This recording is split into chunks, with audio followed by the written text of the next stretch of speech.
मैं हूं सतीश त्रिपाठी और आप देख रहे हैं मेरा चैनल knowledgepower.com। आज का विषय है चबाकर खाने के चमत्कारिक फायदे, यानी द मिरेकल ऑफ मैस्टिकेशन।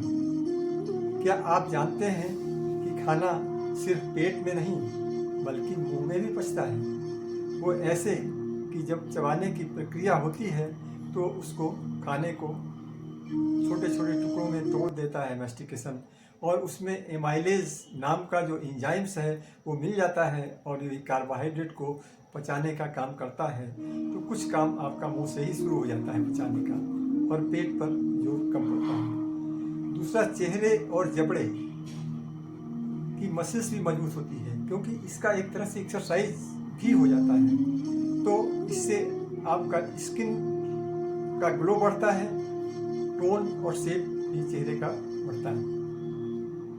तीसरा, इसका सबसे बड़ा फायदा है कि ऊपरी जबड़ा ये सीधे ब्रेन से कनेक्टेड होता है, तो इसके मूवमेंट से ब्रेन के अंदर का भी सर्कुलेशन बहुत अच्छा हो जाता है, जिसके कारण आपका कंसंट्रेशन, अलर्टनेस, मेमोरी और फोकस भी बढ़ता है। चौथा, स्ट्रेस कम होता है, यानी जब आप धीरे धीरे माइंडफुली खाते हैं तो पैरासिम्पैथिक नर्वस सिस्टम स्टिमुलेट हो जाता है, जो कि रिलैक्स मोड में हो जाता है, जिसके कारण आपको स्ट्रेस काफ़ी कम महसूस होता है। पांचवा, ओवर ईटिंग से भी बचाव होता है, यानी जब आप धीरे धीरे चबाते हैं तो ब्रेन को सिग्नल मिलता है कि भाई पेट भर गया है और आप खाना बंद कर दिए। तो एक तरह से ओबेसिटी से भी इसका बचाव हो जाता है।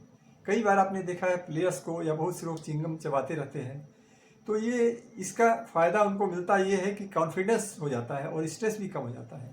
तो ये वास्तव में इसका प्रभाव हमारे शरीर पर पड़ता है। तो फिर अगली बार आप खाना खाएं तो जल्दी नहीं बल्कि चबा कर, महसूस कर कर कम से कम 40 बार अगर हो सके तो उसको चबाएं। तब हर निवाला दवा बन सकता है अगर आप उसे सही चबाएं। तो मित्रों, chew well and live well, be healthy. धन्यवाद मित्रों। अगर आपको मैस्टिकेशन पर मेरा ये ज्ञान पसंद आया हो तो आप इसे लाइक कर दें, शेयर कर दें और सब्सक्राइब कर दें। धन्यवाद, नमस्कार।